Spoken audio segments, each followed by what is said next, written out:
we have created this one for you. I hope you like it now.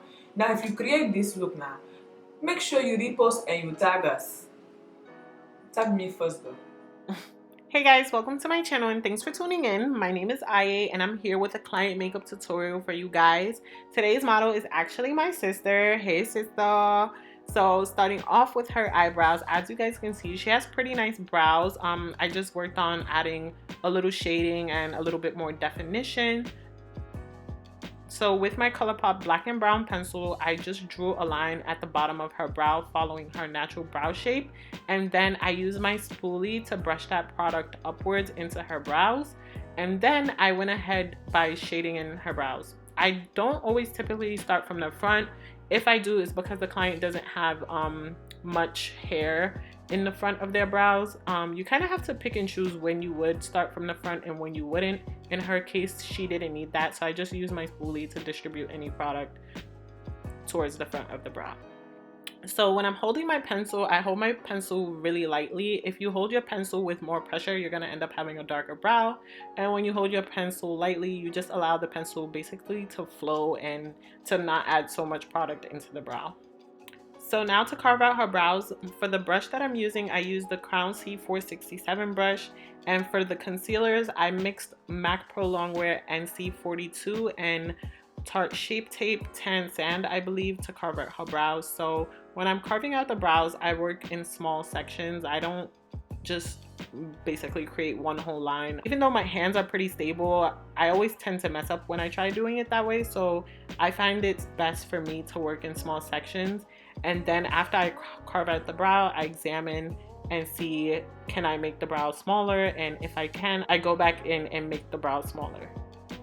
So there definitely are some instances where you encounter a few clients that one brow may be higher than the other, or one brow may have an arch and the other may not have an arch. Sometimes you can manipulate this with the brow pencil and the concealer by adding a little bit more shading in certain areas or creating a brow shape. Sometimes you cannot. So in the instances where you can, I think it's just best to stick to the natural brow shape instead of trying to give the client bigger brows or a whole different brow from what they have. Sometimes I just find that it's in the best interest to just stick to what the clients have, so you don't try to like give them a whole different crazy looking brow, you know? So now I'm using the Real Technique Expert Concealer Brush and I'm buffing the concealer into her skin and just blending it out. I know some makeup artists do put the concealer on the brows also, or use concealer as the eyeshadow base, but I don't do that anymore because the eyeshadow base that I use is pretty much full coverage and it cancels out the discoloration of the client's eyelid. So for me, I find that step unnecessary, but if it works for you, then by all means do as you please. For the eyeshadow base, I'm using the PLouise Rumor base, which is also known as their number 2 base, and I'm using a Juvia's Place buffing brush. And notice that I'm picking the product up with the brush and then I'm dabbing it onto her eyelid to distribute it. So with this product, a little goes a long way, so you really don't need a lot of it. And then I went back in with the Real Technique brush to blend between those two products. Now I'm going to show you guys how I came up with this eye look. So for the palette that I use is the Anastasia, Beverly Hills, and the Jackie Aina palette.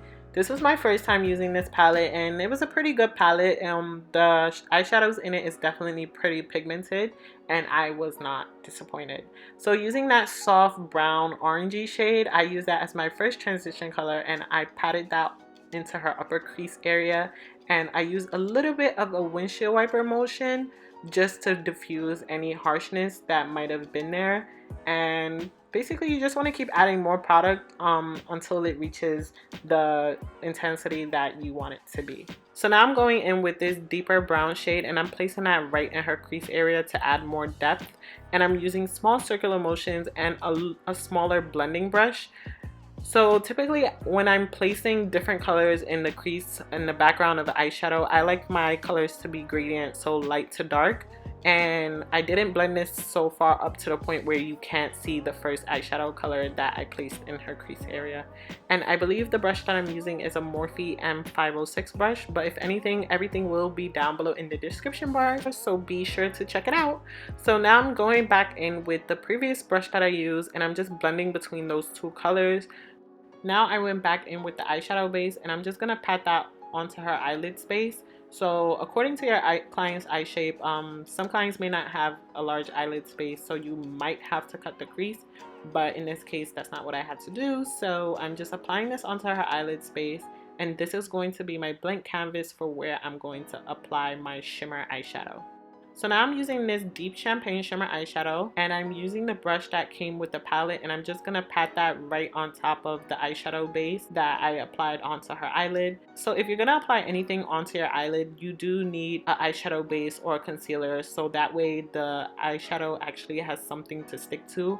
If you try to do it without that, it kind of wouldn't stick and it wouldn't be pigmented. So I do recommend adding a concealer or eyeshadow base for that step. So to remove eyeshadow fallout or even glitter fallout, I like to apply micellar water to my makeup wipes. I find that it helps. And to apply my clients' lashes, I like to use a lash applicator. If they have big eyes, I kind of might not need the lash applicator. If you struggle to apply clients' lashes, I find that telling them to open their eyes and look down helps, because that way you have an open, clear view of, you know, where to apply the lashes. In some clients' cases, when their eyes are closed, their eyes might seem a little smaller, so you might struggle applying the lashes. But also when you have them open and look down, their eyes don't get stuck together from the excess glue that might be on the lash. So that's a little tip for you guys. And to secure the brows, I like to go over the brows with a clear brow gel. This gives the brows also a nice after finish.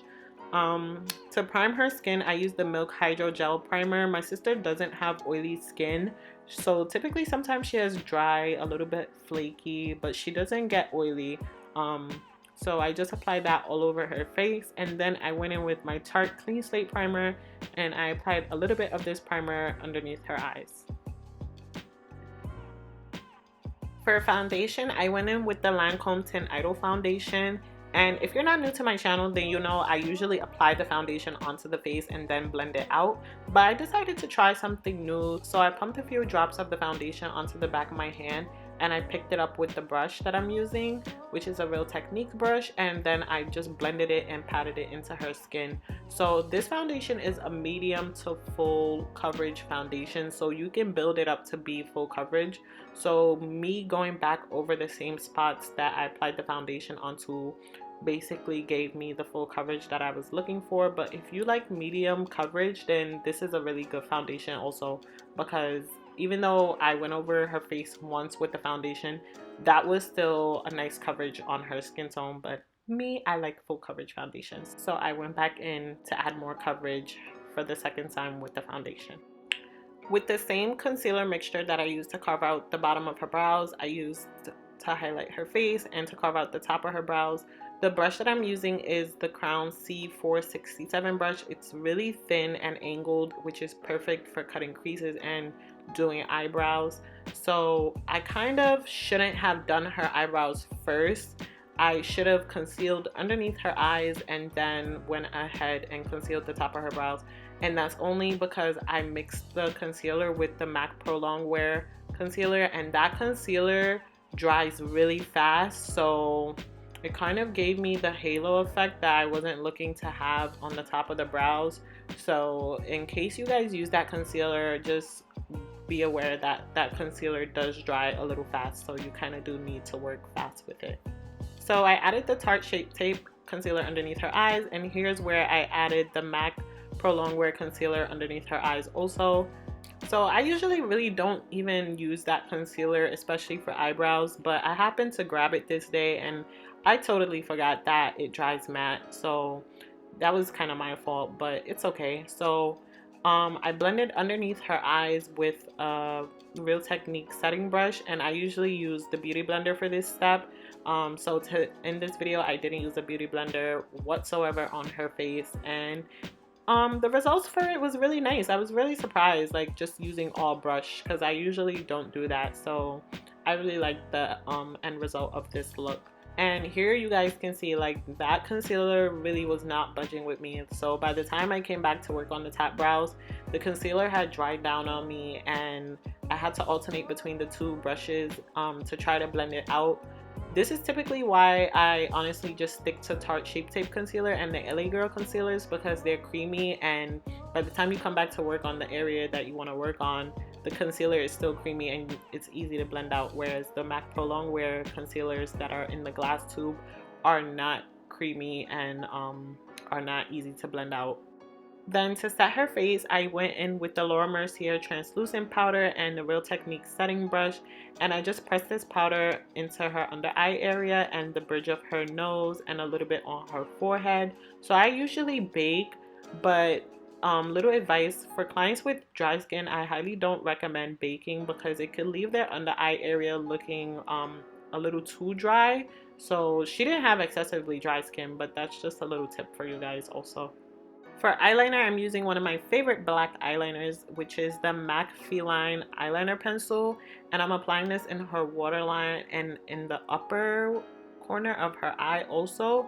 I feel like this made the eye area pop a little more, being that I didn't give her eyeliner on the top of her eyelid. Now to intensify underneath her waterline, I went back into the palette, grabbing that darker brown shade and just smudging that right below her waterline where I placed the black eyeliner. And this is basically just to give it a little bit of a more smoky effect. I kind of wanted to use black, but I didn't want to grab another palette. I wanted this to be a one palette look, so the brown did it just fine. But if you recreate this look, I think it'll also be nice with the black underneath the waterline. Now to contour her face, I am using the MAC Mineralized Skin Finish Powder in the shade Dark Deepest, and the brush that I'm using is a angled brush from ABH Cosmetics, and it's really affordable, guys, so I'm gonna put it down below in the description bar also. So for my contours, I usually don't ever really do like a super dark or a super sharp contour. I like soft and subtle contours unless it's requested by the client, then I'll do it. But typically all my looks, even on my Instagram page, if you shuffle through my Instagram photos, you'll see that none of my clients really have like super deep contours. That's just how I like my work pretty much. For blush, I went in with my blush from Sleek Makeup, and I used my Real Techniques blush brush to subtly brush that amongst her cheeks. And for highlight, I did pick up this Makeup Forever highlight, but when I put it on her cheeks, we decided that we didn't like it, so we went ahead and changed it to the Maybelline Master Chrome highlighter in the shade Molten Gold, and that one was a winner. I think the Makeup Forever one was a little too light, and I actually didn't even like how it blended out, so that's actually another highlighter I haven't used in a while. Sometimes I stop using some things for a reason and I kind of forgot. So for lips, this is her reaction she gave me when I told her let's do lipstick on you. She does not like lipstick. She is a lip gloss girl all the way. I have a lot of clients that are lip gloss girls. Even I'm a lip gloss person. I don't like lipstick whatsoever. But for lip liner, I use the lip liner from KIKO Cosmetics, and for lipstick, I used a lipstick from MAC Cosmetics. Both of the names will be listed down below in the description bar. And she didn't like what I did, so she went ahead and adjusted it herself.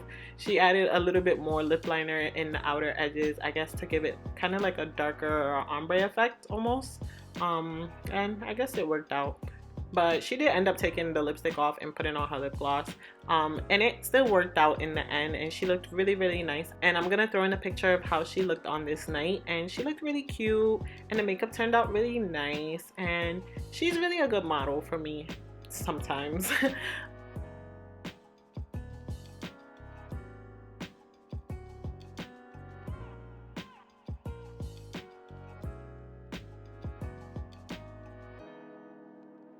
You guys like? You like? I like. I like it. So I hope you guys enjoyed this makeup tutorial. Be sure to subscribe to my channel and thumbs up this video. If you have any feedback or video suggestions, feel free to let me know down below, and I'll see you guys in my next video. Thanks for watching.